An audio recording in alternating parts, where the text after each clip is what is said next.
Hello class. In today's lecture we are going to discuss about the transistor. Up till now we seen a diode which are single junction two terminal, that is anode and cathode device. Now onward we go more forever two junction TW2 junctions and three terminal device called transistor. Transistor, it gives meaning transfer the resistor. It have classification, each class have their sub classification, working and symbol. One by one we will see in upcoming slides. Okay, so first we will see a classification of transistor. Transistor broadly classified into two categories. Number one, bipolar junction transistor, abbreviated as BJT, and second class is field effect transistor, FET. BJT have sub classification depending on upon their construction style called NPN BJT and PN BJT. Same wise, the FET also sub classified into JFET, junction field effect transistor, and MOSFET. Again, depending upon the mode of operation and the construction building, they are sub classified. We will see afterward. Now we will see about or discuss about the BJT. BJT stand for bipolar junction transistor. Why it is called bipolar? Because current in this type of a semiconductor device is flow due to both of the charge carriers. It means it is due to a majority and minority charge carrier. It means it may electron and hole both contribute in the carrying the current through a BJT type transistor. So it is called bipolar junction transistor. Rather or reversely, oppositely, in FET it is not found that. FET, field effect transistor, uses only one kind of a charge carrier to flow a current. A bipolar transistor allows small quantity of current ejected at one end of its terminal to control large number of current, power and voltages flowing between the other two terminals. That's why this device is capable in an application like amplification or switching.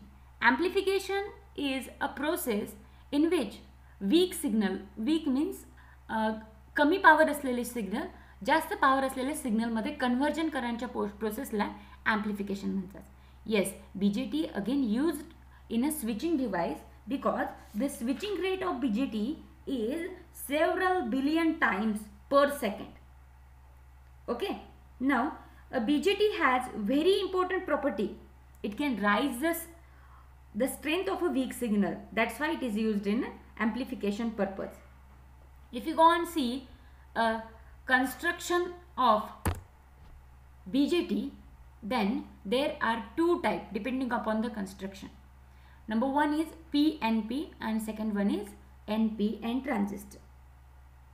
Okay, now a transistor, as I already mentioned, a transistor is a semiconductor device in which there are three terminals, three layers and TW2 junctions. Okay, so three terminals. Which are these three terminals? Number one terminal called emitter, second is base and collector.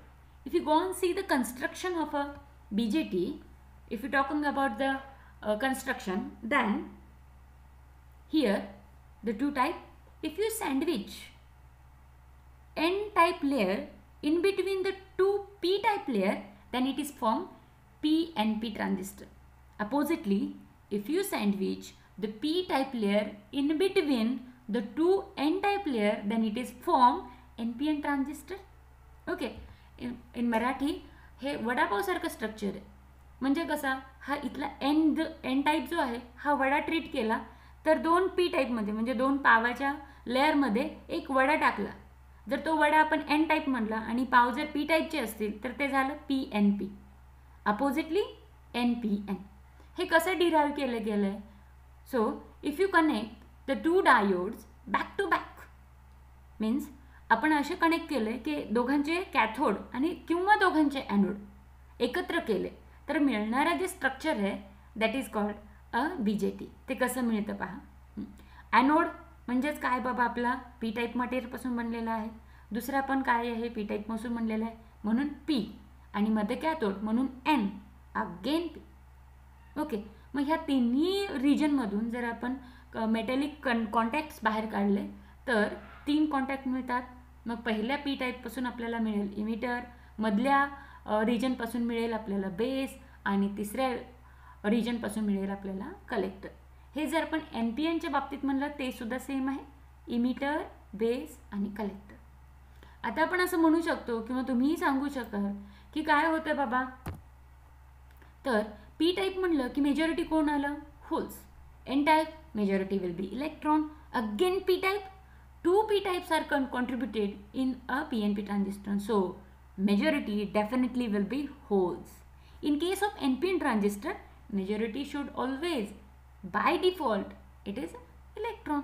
So BJT is a bipolar, means majority as well as minority contribute to carry the current. Again, it is also called a current controlled device because a small base current can control emitter current, emitter voltage or collector current and collector voltage.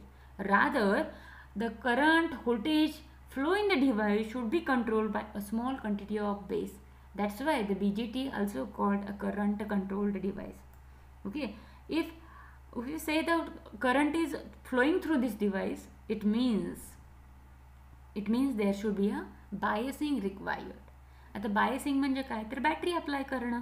जोपर्यंत आपण battery लावणार नाही तोपर्यंत जंक्शनचं barrier voltage collapse होईल का, आणि once किंवा आपली जे एक्सटर्नल व्होल्टेज आपण लावतोय it must be equal to or greater than झाल्याशिवाय जंक्शनमधून करंट पास होणार नाही. म्हणून जर त्यांना आपल्याला कामात आणायचं असेल तर त्यांना बायस करावं लागेल आणि ते पण प्रॉपरली बायस करावं लागेल. Okay, now our main motto, if we are talking about the construction, then depending upon the construction there are 2 types, PNP and NPN transistor. How could you can draw? Simply draw this block schematic PNP. P type N type region should be sandwiched in the middle of 2 P type region, or if you talking about the NPN then P मध्ये आहे आणि 2 N साईडला आहे, असं draw करावं लागेल. आता यांच्या सिम्बॉलिक रिप्रेझेंटेशनसाठी आपण बघायचं म्हटलं, आता मग सिम्बॉलिक रिप्रेझेंटेशन कसं दाखवणार बाबा दोघांचं, तर हे या पद्धतीनं, म्हणजे कसं, तर 3 टर्मिनल दाखवले.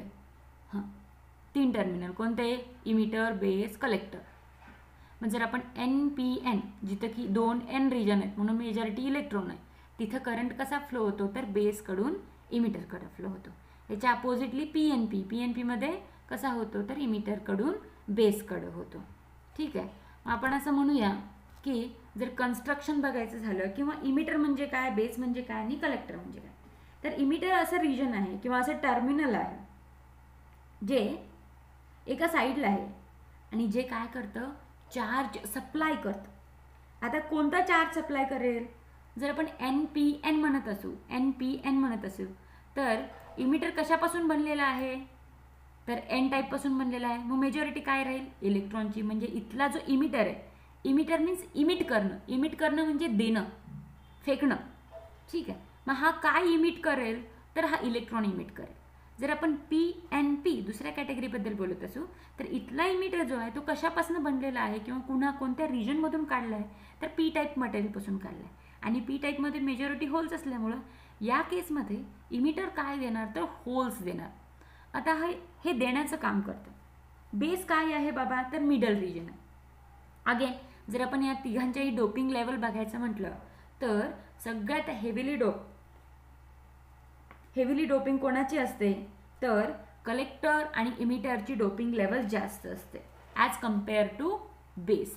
बेस इज लाईटली कमी डोपिंग असते त्याची. ठीक, आणि याचं स्पेस वाईज जरी म्हटलं तर बेस खूप कमी जागा घेतो, कलेक्टरची जागा जास्त असते, त्याच्यानंतर इमिटरची जागा जास्त असते, किंवा रफली इमिटर आणि बेस चिपवरती जास्त जागा घेतात as compare to base. Base it is a middle region, it form the 2 PN junction. Emitter आणि बेसमध्ये एक लेअर आहे ज्याला आपण म्हणणार एक जंक्शन आहे, ज्या जंक्शनला म्हणणार इमिटर जंक्शन. ओके, आणि दुसरं जंक्शन जे आहे ते कलेक्टर आणि बेसच्या मध्ये आहे ही लेअर, म्हणून याला म्हणतात कलेक्टर जंक्शन. म्हणजे दोन जंक्शन कोणते तर emitter junction and collector junction. तीन टर्मिनल्स कोणते तर इमिटर, बेस आणि कलेक्टर. ओके, म्हणून या डिव्हाइसला म्हणतात 3 terminal and 2 junction semiconductor device. Okay, ठीक. कलेक्टरचं काम काय किंवा कलेक्टर काय करतो, जसं इमिटरचं काम द्यायचं आहे तसं कलेक्टर नावावरनं सांगतो की हा काय करतो, कलेक्ट करतो, रिसीव करतो, घेतो. हे एका साईडला आहे, opposite side of emitter. Emitter एका साईड लेफ्ट हँड साईड असेल तर कलेक्टर हे राईट हँड साईडला असेल.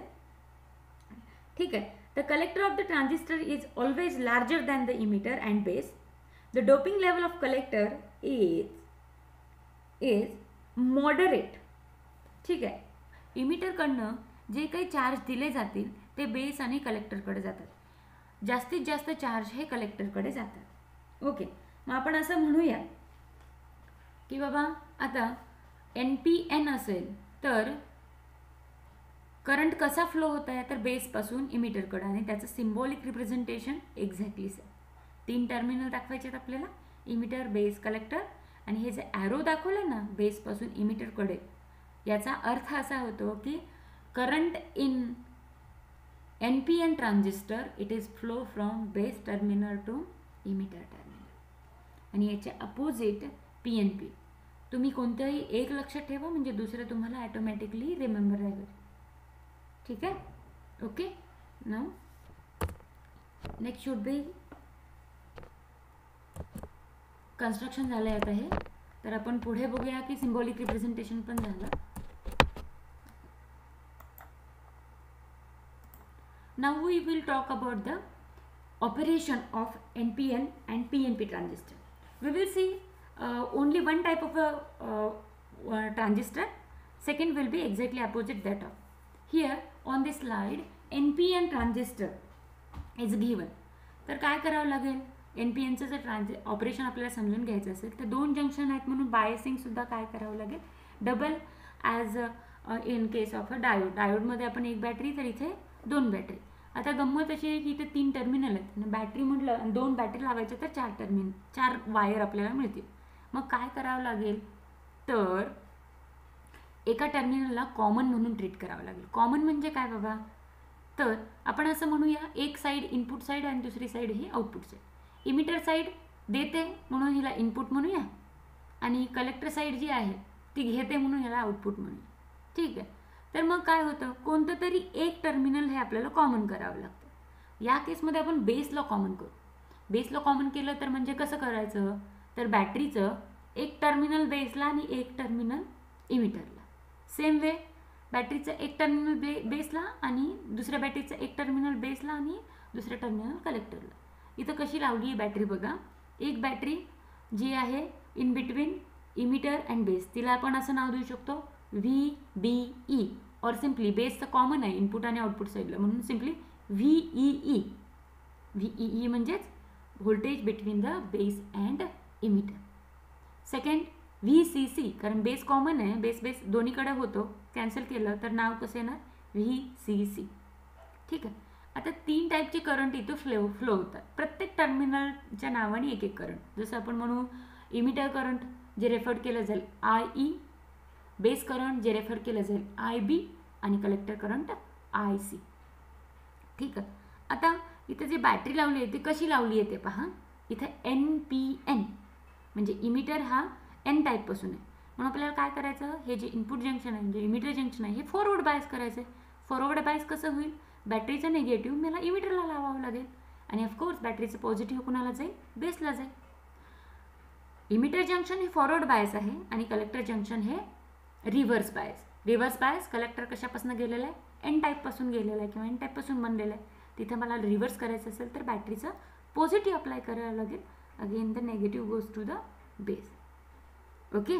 Now the arrow at each terminal point in the direction of conventional current. म्हणजे बघ कसं होत आहे, इमिटर करंट कसा फ्लो होत आहे NPN मध्ये, तर इमिटरपासून बेसकडे फ्लो होते, कारण इमिटरचं काम काय आहे, देण्याचं आहे. ठीक आहे. परत बेस हा इनसाइड द डिव्हाइस असं म्हणूया, आणि कलेक्टर आहे toward the base. VBE battery between the emitter to base, VCE battery between the collector to base. ठीक. The current flow out of the emitter terminal is referred as emitter, which is denoted by IE. Current due to base is IB and current due to collector is IC. Now आता काय होतं, emitter हे द्यायचं काम करतो. Let's say अगदीच रफली understand करून घेण्यासाठी इमिटरने NPNच्या केसमध्ये हा काय देणार आहे, तर मेजॉरिटी चार्ज कॅरियर इलेक्ट्रॉन्स देणार. मग काय होईल, लेट्स से असं होत नाही प्रॅक्टिकली, पण आपल्याला समजून घेण्यासाठी आपण म्हणूया 100 इलेक्ट्रॉन इमिटरनी इमिट केले, दिले. ठीक आहे. मग ते कोणाकडे जातील, तर ते डिव्हाइसमध्ये जातील, म्हणजे आयदर ते बेसकडे जातील किंवा कलेक्टरकडे जातील. आता बेसकडे 100 इलेक्ट्रॉन गेले तर बेसची कॅपॅबिलिटी, कारण बेस हा खूप लाईटली डोप केलेला आहे, तर बेसची कॅपॅसिटी कमी आहे. म्हणून आपण असं म्हणूया त्यातले 20 इलेक्ट्रॉन हे बेसकडे गेले. आता बेस कशापासून बनलेला आहे, तर पी टाईप मटेरियलपासून बनलेलं आहे. पी टाईपमध्ये मेजॉरिटी काय आहे, तर होल्स आहे. मग एन टाईपमधून म्हणजे इमिटर जो काही देतो आहे आपल्याला इलेक्ट्रॉन, ते पी टाईपमधल्या होल बरोबर रिकम्बाईन होते आणि त्याच्यामुळं काही करंट फ्लो हो ना. हां. मग आता इथे किती आहेत, बेसमध्ये आपण असं म्हणूया की 20 होल आहेत, तर रिकॉम्बिनेशन रेट किती राहील, 20 इलेक्ट्रॉन आणि 20 होल्स एकमेकांबरोबर रिकम्बाईन होतील, त्यांची पेअर बनेल आणि त्याच्यामुळं काही करंट फ्लो होईल. मग उरलेले 80 इलेक्ट्रॉन्स जे की इमिटर देतोय ते कोणाकडे जातील, तर ते जातील कलेक्टर. याला म्हणतात इंजेक्टेड बाय, किंवा कोणाकडनं गेलेले आहेत, तर इमिटरकडनं गेलेले. कशामुळे गेलेत, कारण बेस हा काय आहे, लाईटली डोप आहे, म्हणून ते गेलेले. ओके. ठीक आहे. आता या इमेजमध्ये तुम्हाला आणखीन थोडंसं क्लिअरली त्या गोष्टीला अंडरस्टँड करता येईल, किंवा ही एक गुगल इमेज आहे ज्याच्यामध्ये आपल्याला कळेल कसं कसं जात आहे. ते बेसमध्ये थोडेसे जातील आणि बाकी सगळे उरलेले कुठे कॉन्ट्रीब्यूट होतील, तर कलेक्टर. म्हणून कलेक्टर करंट जो आहे तो 2 कंपोनंटपासून बनलेला आहे. एक रिव्हर्स बायस करंट, जी की बॅटरी लावली आहे ना आपण इथे, VBC किंवा VCB in between the base and collector. आपल्याला माहिती आहे रिव्हर्स बायसमध्ये सुद्धा काय होतो, छोटासा करंट फ्लो होतो, ज्याला आपण रिव्हर्स सॅच्युरेशन करंट असं म्हणतो, जो की मायनॉरिटी चार्ज कॅरियरमध्ये होतो, मुळं फ्लो होतो.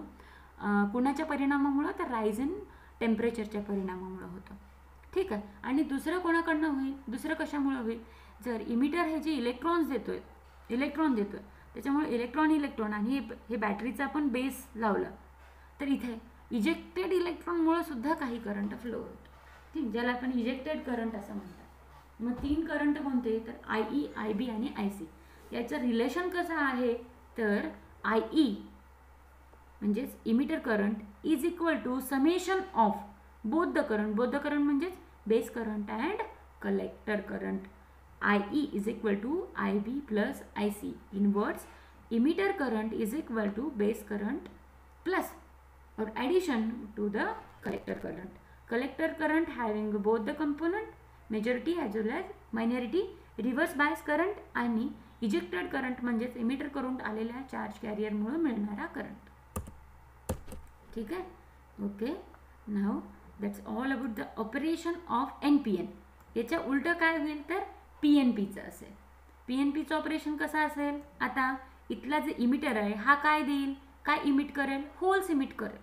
इथं जो बेस बनलेला आहे हा कोणत्या मटेरियलचा बनलेला असेल, तर N टाईपच्या मटेरियलचा बनलेला असेल. कलेक्टर कोणत्या टाईपचा असेल, ज्या टाईपचं इमिटर आहे म्हणजेच P टाईपचंच असेल. मग इथं काय होणार, तर इमिटर काय देणार बाबा, PNP होल्स देईल. ते होल्स कोणाकडे जातील, कलेक्टर आणि बेसकडं. बेसमध्ये काय अपोजिट चार्ज आहे म्हणजे इलेक्ट्रॉन. अगेन सेम सिच्युएशन, पण हे इलेक्ट्रॉन खूप कमी आहेत, म्हणून रिकॉम्बिनेशन रेट जेवढा असेल तेवढंच स्मॉल करंट आपल्याला ॲज अ बेस करंट म्हणून मिळणार.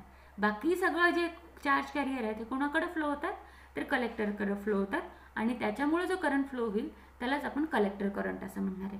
Again in this also IE is equal to IB plus IC, exactly same as like in the case of PNP, but the majority here is p type. So the current majority due to the electron असं म्हणूया, sorry, due to the holes.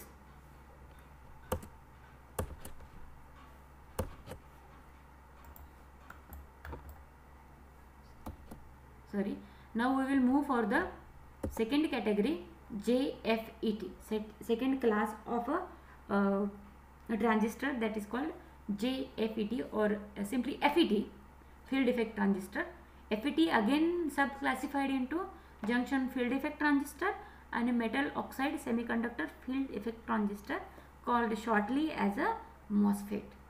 Okay, so here FET is a device in which the flow of current through a conducting region is controlled by electric field, hence the name FET.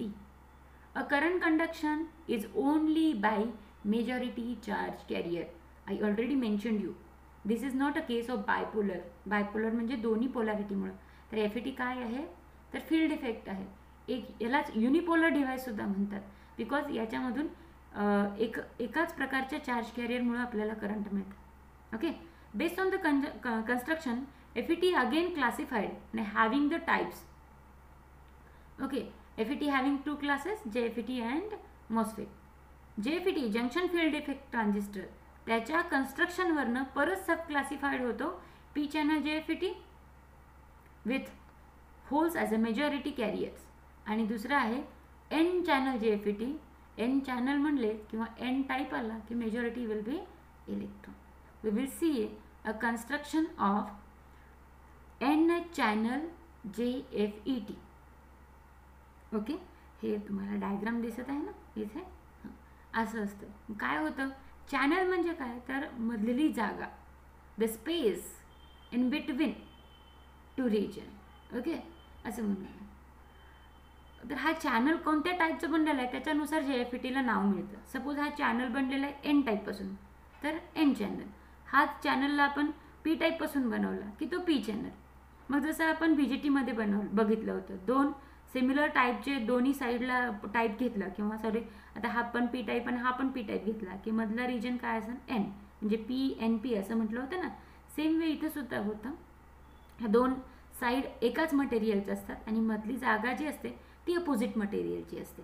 हे मधली जागा जर N टाईपची असेल तर दोन्ही साईडला काय असतील P टाईप मटेरियल असेल. ओके, आणि हे चॅनल ज्या टाईपचं असेल त्याच्यावरनं नाव मिळतं. आता जर मी म्हणत असेल N चॅनल म्हणजे हे चॅनल कशाचं आहे, ही जागा कोणाची बनलेली N टाईपची, म्हणजे ऑफकोर्स दोन्ही साईडला काय आहेत तर हे P टाईपचे बार लिहिलेले. दोन बार असतात दोन्ही साईडला आणि मध्ये एक जागा असते. मग त्या प्रत्येक रिजनमधून एक एक मेटॅलिक कॉन्टॅक्ट काढला तर त्या कॉन्टॅक्ट्सला काय म्हणतात तर टर्मिनल्स म्हणतात. मग किती टर्मिनल मिळतील आपल्याला तर 3 टर्मिनल. अगेन इथं जे 3 टर्मिनल मिळतात यांची नावं मात्र काय आहेत वेगवेगळी. आता इथं जे टर्मिनल मिळतात त्यांना म्हणतात सोर्स, गेट आणि drain. I repeat, source, gate and drain. याच्या नावावरूनच कळतं. सोर्स म्हणजे काय, प्रोव्हायडर, जो देतो, जो उत्पन्न करत आहे असा. हां, गेट म्हणजे काय, जर गेट घराचा गेट सारखं ओपन क्लोजिंग ॲक्शन किंवा कंट्रोलिंग ज्याच्याकडे आहे तो टर्मिनल झाला गेट. आणि ड्रेन म्हणजे काय तर एक्झिट होणं, लिव्ह आउट, जे बाहेर फेकणं, बाहेर टाकण्याचं जे रस्ता असेल, जे टर्मिनल असेल किंवा जे रिजन असेल त्याला. ठीक आहे. So in case of a JFET 3 terminals are source, gate and drain. Okay, तर आपण असं म्हणूया N चॅनल असेल तर मेजॉरिटी चार्ज कॅरियर्स काय झाले तर आपल्याला इलेक्ट्रॉन्स हे झाले. ओके, मग आता असं म्हणूया की सोर्स, मग हे टर्मिनल कसं केलं आहे तर हे टर्मिनल कोणाला कनेक्ट केलं असतं तर this terminal is connected to negative pole of a battery. Electrons which are the majority charge carrier in the N type bar enters through this terminal. Source देणारा, मग या डिव्हाइसमध्ये चार्ज कुठून जात असेल तर सोर्सकडून जात असेल. आणि कोणता चार्ज जात असेल बाबा तर हा कुठून काढलेला आहे, कुठून शॉर्ट केलेला आहे. ठीक आहे, त्याच्यावरती निघेल. Gate is heavily doped, silicon diffused on the both side. हे इंटरनली कनेक्ट केले पहा, असं आहे ना. गेट दोन्ही साईडचे पी टाईप मटेरियलमधून एक टर्मिनल काढलं आहे आणि त्याला गेट असं नाव दिलं. ठीक आहे, मग आपण असं म्हणू हा चॅनल एनचा आहे, तर हे गेट जे आहे ते पी टाईप मटेरियलपासून काढलेलं आहे. आणि एन टाईप चॅनलमधून दोन टर्मिनल काढलेत, एक सोर्स आणि दुसरा ड्रेन. म्हणजे सोर्स या केसमध्ये आपल्याला काय देतोय तर इलेक्ट्रॉन ॲज अ मेजॉरिटी देतो. ठीक आहे, आणि गेट मग कोणाचा बनलेला आहे तर पी टाईपपासून, म्हणून इथे काय असतील तर होल्स हे मेजॉरिटी असते. ठीक आहे, and the channel, the region between gate source and drain, it is made of n type. Okay, मग आता ऑपरेशन करायचं असेल, ऑपरेशन समजून घ्यायचं असेल तर ह्या दोन्ही जंक्शनला, इथे सुद्धा काय आहेत, दोन जंक्शन्स आहेत आणि 3 टर्मिनल आहेत. आता हे कोणते जंक्शन आहेत बाबा, तर हा एन टाईपचा स्पेस म्हणला तर ह्या गेटमध्ये दोन्ही साईडला गेट आणि एनमध्ये म्हणजे चॅनलमध्ये एक जंक्शन, असे 2 जंक्शन्स आहेत दोन्ही साईडला. मग त्या जंक्शनला आपल्याला काय करावं लागेल, बायसिंग करावं लागेल. कशी बायसिंग करणार, voltage source applied between gate and source and voltage applied between drain and source. Source is a common terminal. ठीक, जर आपण दोन्ही व्होल्टेजेस 0-0 कन्सिडर केले सुरुवातीला, म्हणजेच काय अनबायस केलं, काही व्होल्टेज नाही लावलं, then no voltage is applied between the drain and source and gate and source, then the thickness, ज्यालाच width, ज्याला size of the depletion layer around the PN junction is uniform. सारखीच राहील, कारण त्या परिणाम होतोय का काही नाही, ती युनिफॉर्म आहे दोन्ही साईड. पण डिफरन्स कधी होईल, जेव्हा आपण व्होल्टेजेस वाढवू. आणि कसे वाढवू तर डिप्लिशन जे आता ह्या सिलिकॉनचा बनलेला आहे तर आपल्याला किती व्होल्टेज लावावं लागेल, it must be equal to or greater than 0.6 volt. तेव्हा जाऊन डिप्लिशन लेअरवरती काय होईल, परिणाम होईल. डिप्लिशन लेअर एका व्होल्टेज लेवलला कोलॅप्स होईल, त्याला आपण थ्रेशोल्ड व्होल्टेज, नी व्होल्टेज, कट इन व्होल्टेज म्हणत आलो आजपर्यंत. आणि तिथून मग काय डिव्हाइसमधून करंट फ्लो होईल. ठीक आहे, सिम्बॉलिकली कसं दाखवतात बाबा, जर आपण म्हटलं की जसं पहिलं पण डिस्कस केलं की काय केलं बाबा, एक चॅनलमधले चॅनल म्हणजे मधला रस्ता हा पी टाईपचा आहे. ठीक आहे, मग कसं दाखवायचं त्याला, तर दिस इज द वे.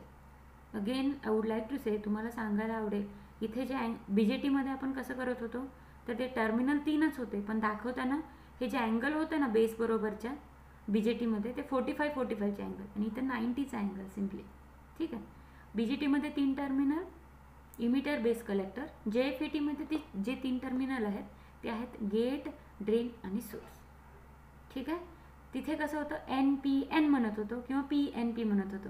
इथं मात्र काय बाबा तर N चॅनल आणि P चॅनल, कारण जे गेट टर्मिनल आहे ना ते इंटरनली ह्या दोन्ही N टाईपला किंवा जर दोन्ही P टाईपला मिळून काढलेलं आहे. ठीक आहे, again I would like to say, तुम्हाला परत क्लिअर करायला आवडेल, सोर्स कशापासून केलेला आहे, चॅनलमधूनच काढलेलं आहे. ड्रेन आणि सोर्स एकाच टाईपच्या मटेरियलपासून केले आहेत, पण गेट मात्र काय अपोजिट टाईपमधून केलेलं आहे.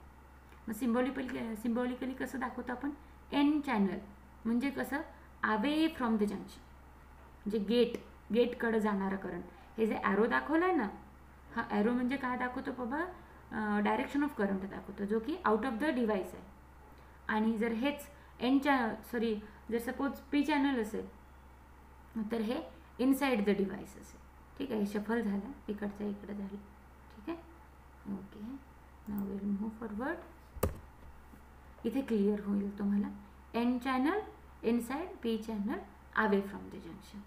ओके, आता आपल्याला जर बॅटरी लावायची असेल तर कसं लावणार, गेट आणि ड्रेनमध्ये, आणि त्या बॅटरीला काय म्हणणार बाबा VDS, आणि दुसरं गेट आणि सोर्समध्ये. त्या बॅटरीचं नाव कसं लिहिणार, voltage between gate and source म्हणून VGS. ठीक आहे, okay, little bit move forward. आता आपण काय करूया, voltage between drain and source हे 0 ठेवूया ॲज इट इज, आणि voltage between gate and source VGS, gate gate म्हणत आहे, डी नाही, ड्रेन आणि सोर्समधला व्होल्टेज 0च ठेवला. ठीक आहे, म्हणजेच रिव्हर्स बायस म्हणू शकता इथे तुम्ही. आणि VGS आहे, हे काय केलं आहे बाबा, VGS इज डिक्रीजेस फ्रॉम 0, आणखीन कमी केलं. In this case the PN junction are reverse biased, more reverse bias as compare to VDS असं म्हणूया, आणखीन कमी केलं. And hence the thickness of depletion layer is increases. No matter आपण जर रिव्हर्स बायस अप्लाय केला तर आपण PN जंक्शनमध्ये पण तेच शिकलो होतो. जिथे जिथे आपण रिव्हर्स बायस अप्लाय करू तिथे तिथं डिप्लिशन लेअरला काय मिळणार आहे, स्कोप मिळणार आहे वाढण्यासाठी, म्हणून डिप्लिशन लेअर वाढणार आहे. आणि त्याच्याचमुळे तर आपण असं म्हणत असतो की रिव्हर्स बायसमध्ये करंट फ्लो होत नाही, आणि जोही होतो तो खूप कमी असतो, निग्लिजिबली स्मॉल असतो. म्हणूनच डायोडचं ॲप्लिकेशन आपण कसं घेतो, ओपन स्विच सारखं घेतो ना. That's why VGS is decreased from 0, the reverse bias voltage across the PN junction increases, and hence the thickness of depletion region in this channel goes on increasing until the two depletion, दोन्ही side कडचे depletion layer ह्या काय होतील, मोठ्या मोठ्या वाढत वाढत वाढत जातील. आणि कुठेपर्यंत वाढतील बाबा, it is said to be a cut off. काय होईल, अशी स्टेट येईल की वाढत वाढत जाऊन त्या दोघांना काय करतील, एकमेकांना चिटकतील. पूर्ण जो चॅनल आहे तो पूर्ण नाहीसा होऊन जाईल. याला म्हणतात त्याचं पिंच ऑफ. पिंच ऑफ म्हणजे दोन्ही एकसारखं, दोन्ही बाजूनी ते बॅक ब्लॉक करून टाकतील चॅनल. यालाच आपण टेक्निकली कसं म्हणू शकतो, when VGS is equal to 0 and VDS is increased from 0, the drain is positive with respect to the source with VGS is equal to 0. Now the majority charge carrier, which are the electrons, flow through the N channel from source to the drain. Therefore, a conventional current, here the device current is also called a drain current, जो की कसा flow होतो, source करून drain कडे flow होतो. But actually it is flow from source to drain, and conventionally opposite to that is a practical direction, it is from drain to source. The magnitude of this current will depend upon the factors. कोणते factor आहेत, तर majority charge carrier available in the channel, ठीक आहे, length of the channel, किती space आहे, cross section area, and the magnitude of applied voltage. या तिन्ही फॅक्टरवरती हे डिपेंड आहे की आपल्याला इथून ड्रेन करंट किती मिळत आहे. ओके, ठीक आहे. आता आपण असं म्हणूया, रिव्हर्स घेऊया, VDS म्हणजे voltage between drain and source, हे इन्क्रीज केलं. ठीक आहे, मग त्याच्यामुळं काय होईल, जे चॅनल आहे हे रेड्यूस होईल, कमी कमी होईल, कारण आपण फॉरवर्ड व्होल्टेज देतोय ना या केसमध्ये. ॲट अ सर्टन पॉईंट जेव्हा voltage VDS cross section area becomes minimum, म्हणजेच काय, तर चॅनलची width, the channel is said to be pinch off, called pinch off voltage. मी आताच सांगितलं होतं, विड्थ वाढत वाढत वाढत जाते आणि दोन्ही डिप्लिशन लेअर एकमेकांना क्रॅक होतात, त्याला पिंच ऑफ असं म्हणतात. As a result of this decreasing the cross section of the channel with increase in the VDS. म्हणून काय होतं बाबा, जसं जसं आपण रिव्हर्स व्होल्टेज वाढत जाऊ तसं तसं डिप्लिशन लेअर दोन्ही साईडच्या वाढत जातील, आणि मध्ये जे चॅनल होते ना ते काय होईल, नाहीच होईल किंवा ते ब्लॉक होईल, दोन्हीकडनं येऊन जाईल. मग अशा केसमध्ये मेजॉरिटी चार्ज कॅरियर जे आहेत, जर आपण N टाईप म्हणलं, ज्याच्याकडनं आपण सोर्स आणि ड्रेन काढला, तर सोर्सकडनं ड्रेनकडे जाण्यासाठी चार्ज कॅरियरला जागाच मिळणार नाही. अशा केसमध्ये जे डिव्हाइस करंट असेल, ज्यालाच आपण ड्रेन करंट म्हणू, हे किती फ्लो होईल, तर 0. आपलं ड्रेन करंट फ्लो करायचं असेल तर काय करावं लागेल, डिप्लिशन लेअर नाहीशी करावं लागेल. डिप्लिशन लेअर नाहीशी कधी होते, तर फॉरवर्ड बायस कंडिशनमध्ये होते. मग फॉरवर्ड बायस व्होल्टेज लावावं लागतं. ठीक आहे, दॅट्स ऑल हे मर्म आहे, हे गोल आहे आपल्या डिस्कशनचं. ते कसं अचीव होतं ते बघूया. When VGS is negative and VDS is increased, when the gate is maintained at a negative voltage less than the negative cutoff voltage, the reverse voltage across the junction is further increased. Hence, for the negative value of a VGS, ठीक है, it is similar to VGS is equal to 0, but the value of VP and values of drain gate voltages त्याचे change होतील. Change कशा होतील? Pinch of होईल at a constant value of VDS. मग ID increase करायचा असेल तर काय करावं लागेल? Increase of VGS. Hence JPT is suitable for the use as a voltage amplifier similar to the transistor amplifier. Okay, it can be seen that किंवा असंही म्हणू शकतो आपण की the voltage VDS, त्याला peak voltage, VP means peak voltage, the drain current is not reduced to 0. If the drain current is to be reduced to be 0, the ohmic voltage drop along the channel should also be reduced to 0. Further, the reverse bias gate source PN junction essential for pinching of the channel would also be absent.